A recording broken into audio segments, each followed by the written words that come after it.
Comilla হাসানগঞ্জে train পড়ে যায় video. Comilla হাসানগঞ্জ station থেকে একটু দূরে একটি ট্রেন পড়ে যায়। ট্রেনটি পড়ে যায় কিছুক্ষণ পরে আমাদের ফোন করে বলা হয়। তারপর আমরা সেখানে যাই ট্রেনটি তোলার জন্য। আমরা যেতে যেতে রাত হয়ে গেছে।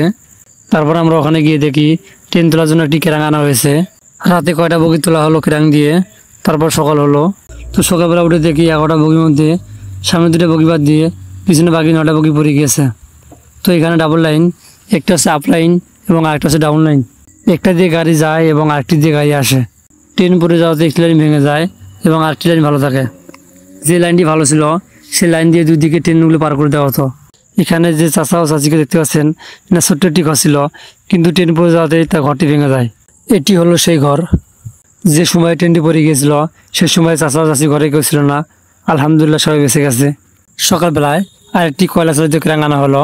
তারপরে 2টি ক্র্যাং দিয়ে বগিগুলো তোলা শুরু করলো। তো এইভাবে আমাদের 3 দিন লাগলো বগিগুলো তুলতে।